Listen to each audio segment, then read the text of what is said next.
Bonjour et bienvenue dans Cocorico, le podcast qui résume l'actualité sportive française de la semaine. Dans cette émission, on va parler de la semaine qui vient de s'écouler, à savoir du 3 au 9 février. Alors cette semaine, on va parler de quoi? De tennis, de Super Bowl qui a eu lieu entre les Eagles et les Chiefs, du tournoi destination en rugby de ping-pong avec les frères Lebrun, ou encore de l'enduropal.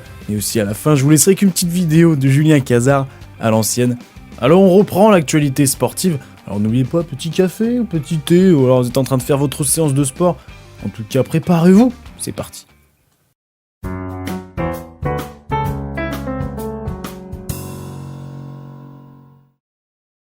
On commence par le football en Ligue 1. Le PSG a joué Monaco vendredi, c'était le choc de la 21e journée. Après l'ouverture du score de Vitinha sur coup franc et une égalisation 10 minutes plus tard de Monaco, Paris va dérouler avec le premier but de la recrue Kvaratskhelia. Et ouais, je l'ai bien dit là. Puis un doublé de l'homme en forme, évidemment Ousmane Dembélé, meilleur buteur de Ligue 1 avec 16 buts. Paris est toujours invaincu en Ligue 1 cette saison. Marseille est allé gagner 2-0 à Angers. Nice a dominé Lens 2-0 également. Et Lille s'est fait surprendre 2-1 au Havre. Donc pas très belle semaine pour eux. Au classement, Paris 53 points, 10 points d'avance sur Marseille 2e. Nice et Monaco sont 3e et 4e, égalité avec 37 points. Lille complète le top 5 avec 35 points. Donc, je vous parlais de mauvais résultats parce qu'en Coupe de France, alors on va commencer par Paris qui a gagné 2-0 au Mans. Mais Lille s'est fait surprendre contre Dunkerque, défaite au tir au but. 2 défaites cette semaine et pas forcément contre des grosses équipes. Grosse surprise aussi, c'est le Stade Briochin qui a éliminé Nice 2-1. Le club de National 2 accède au quart de finale. On passe en Europe en Bundesliga, le Bayern enchaîne une 7e victoire de suite, 3-0 contre Brennes. Le deuxième à 8 points derrière Munich a terminé sur un 0-0 à Wolfsburg et Francfort 3e a fait 1-1 à Mönchengladbach. On passe en Première Ligue et non, il n'y en a pas. La FA Cup, Liverpool s'est fait surprendre et s'est fait éliminer par le dernier Championship, Plymouth, et a gagné 1-0. Donc City a gagné 2-1 à Leyton Orient et United, victoire 2-1 contre Leicester ou encore Chelsea qui a perdu 2-1 à Brighton. En Espagne, il y a eu le choc, le double choc même, en Liga, le premier contre le deuxième, et en même temps le derby madrilène. Et ouais, le Real Madrid affrontait l'Atlético Madrid, alors que l'Atlético gagnait 1-0. Mbappé va égaliser à la 50e minute, score final 1 partout. Le Barça a déroulé 4-1 contre Séville. Et au classement intéressant, le Real a 50 points, Atlético 49, et le Barça 48. Voilà, très très serré. Il y a aussi eu la Copa del Rey, le Barça, le Real Atlético et la Real Sociedad ont gagné. Donc on va savoir les tirages au sort pour la demi-finale cette semaine. Et pour terminer, en Italie, Naples a fait 1-1 contre Udinese, l'Inter a perdu 3-0 à la Fiorentina et l'Atalanta a gagné 5-0 à Vérone. Alors Naples a 55 points, l'Inter 51 et l'Atalanta 50. Cette semaine en tennis, il y a eu l'ATP 500 de Rotterdam aux Pays-Bas, le premier titre de Alcaraz cette saison, dans une finale très revelée contre l'Australien des Minors. Quel combat physique, score final 6-4, 3-6, 6-2.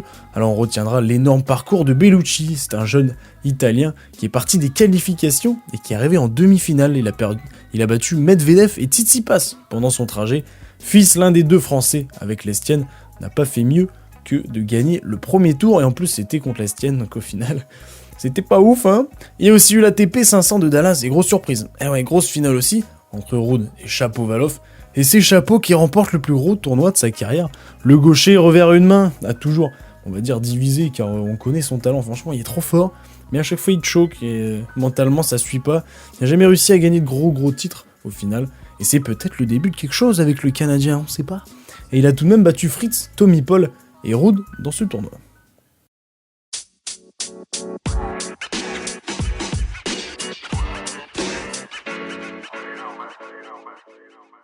On part en outre-Atlantique pour la NBA, donc en basket. On connaît les joueurs de la semaine. LeBron James à l'ouest, donc l'homme qui peut tout jouer aux Lakers. Et Donovan Mitchell à l'est, qui est meneur de Cleveland. LeBron a tourné à 27 points, 7 rebonds, 10 passes de moyenne pour 3 victoires en 4 matchs. Et Mitchell a quasi 23 points et 6 passes de moyenne pour 4 victoires avec le même nombre de matchs. Devin Booker devient le meilleur scoreur de l'histoire des Phoenix Suns avec 15 667 points. La semaine des transferts est terminée. Après avoir Doncic aux Lakers ou alors Fox à San Antonio, plus rien ne peut nous étonner. Mais on a quand même vu Jimmy Butler arrivé à Golden State Warriors avec Steph Curry ou encore Chris Middleton qui est parti à Washington contre Kyle Kuzma. Premier triple-double de son histoire pour le français Bilal Coulibaly dans la victoire contre Brooklyn. N'oubliez pas, en fin de semaine, il y a le All-Star Weekend, donc comme son nom l'indique, c'est le week-end. Il y aura le Skill Challenge, le concours de dunk et bien évidemment le concours à 3 points. Mais aussi le Rising Star, donc c'est le match des rookies et des sophomores.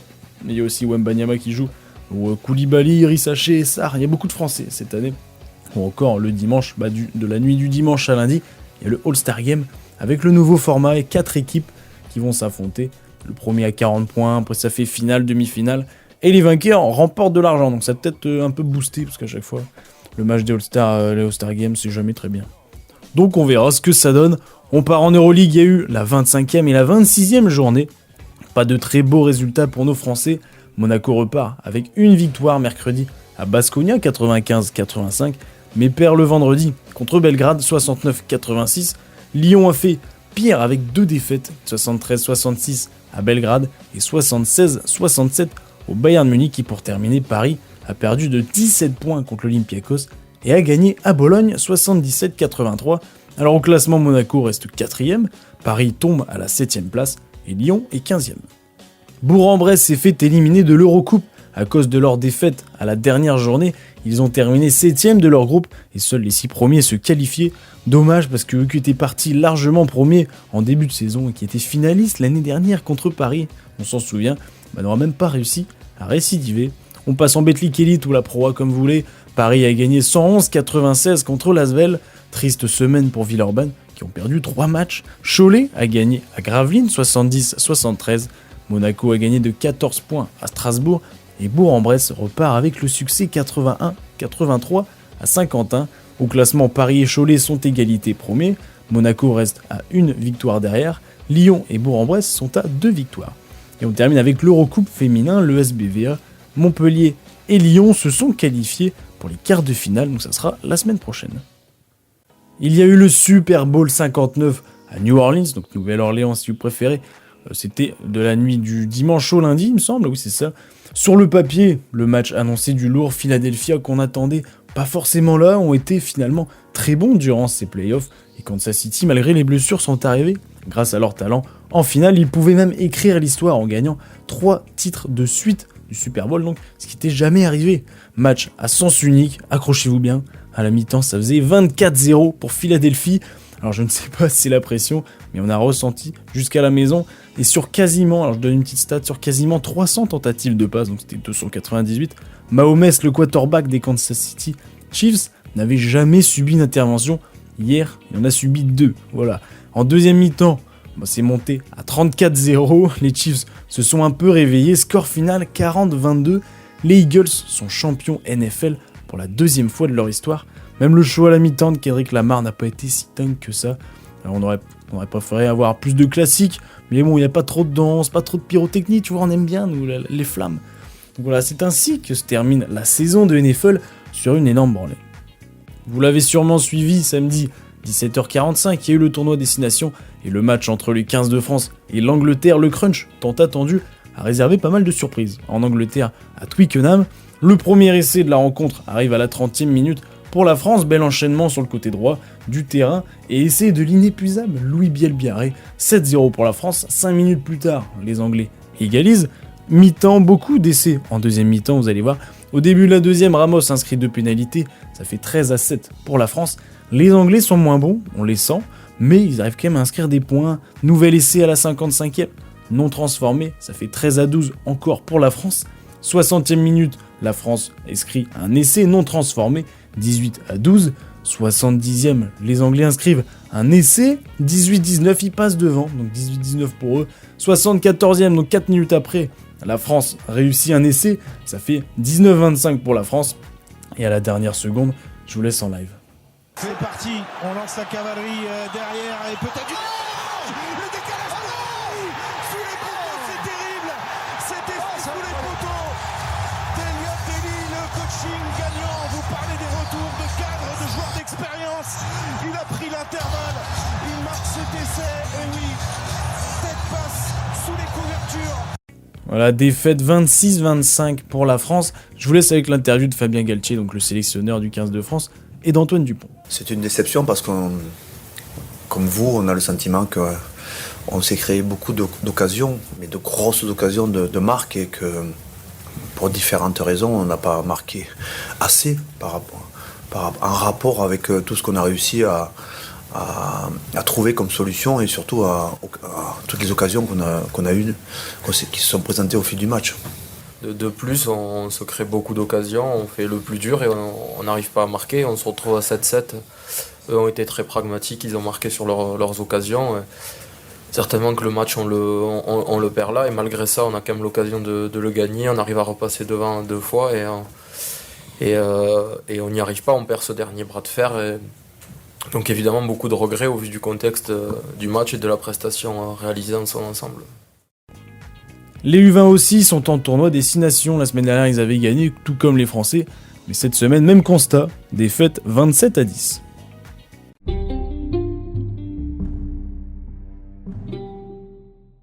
En ping-pong, le WTT Singapour Smash s'est terminé dimanche, donc c'est l'équivalent d'un grand chelem au tennis. Félix Lebrun s'est fait éliminer au 2e tour par KO, mais le grand frère Alexis a réalisé un tournoi de zinzin.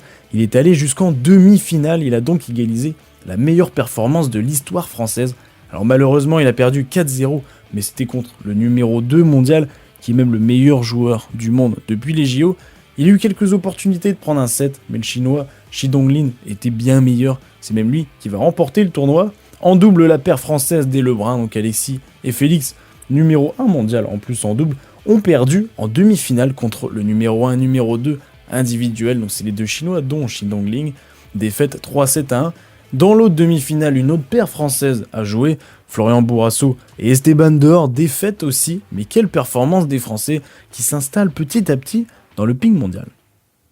Pas de biathlon cette semaine, et même pour la 3e semaine de suite, mais ça reprend mercredi. Ouais, à noter à Lenzerheide, c'est vraiment dur, hein, les noms de villes allemands, des Suisses là, mais bon, cette semaine donc ça sera en Suisse, et ça va commencer donc mercredi, comme je vous l'ai dit, avec le relais mix. On part en hockey sur glace avec la Ligue Magnus, la Ligue française donc de hockey. Seul match cette semaine, c'était Grenoble qui a passé les 100 points, victoire 3-1 à Nice. Alors on rappelle qu'il reste que 3 places à prendre pour les playoffs et qu'il reste que 3 matchs pour y parvenir. Et aussi à noter dimanche à 15h, donc ce sera le 16 février, donc dimanche, il y aura la finale de la Coupe de France entre Grenoble et Angers. Pas de Star League cette semaine en handball, en plus il y a eu la Coupe du Monde qui s'est terminée récemment, mais il y a eu la Coupe de France et les quarts de finale qui sont terminés.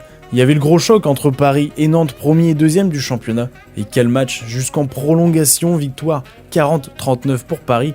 Les autres équipes qualifiées sont Chambéry, Montpellier et Limoges. Et aussi si vous suivez un peu la Ligue des Champions en handball, et ben ça reprend cette semaine. On termine avec le volley, la Marmara Spike League. Bah ouais, c'est la D1 de volley en France.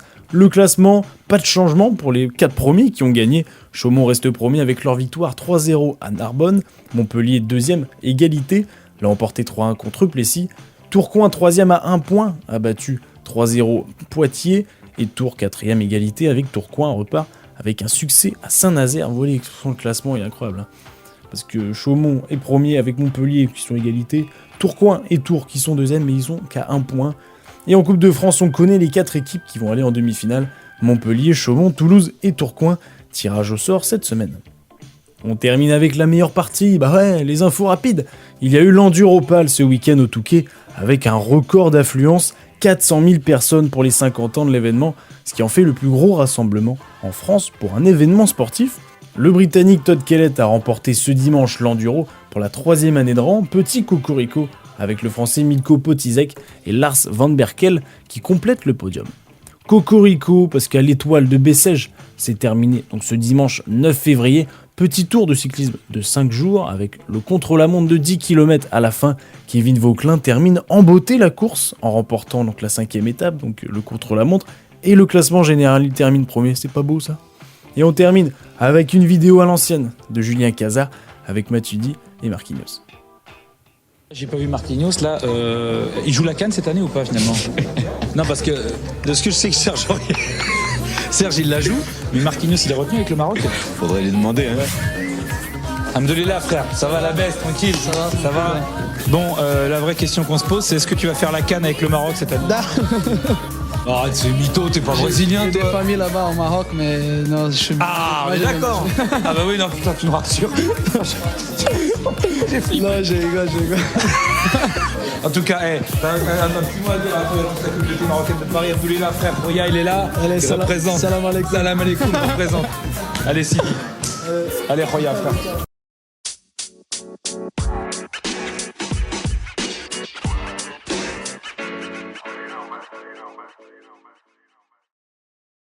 Cocorico épisode 62 est maintenant terminé, j'espère qu'il vous a plu sincèrement. Cette semaine, qu'est-ce qu'il y a à regarder? Le programme, c'est quoi? Alors il y a les barrages de Ligue des Champions, ce mardi et mercredi, et l'Europa League.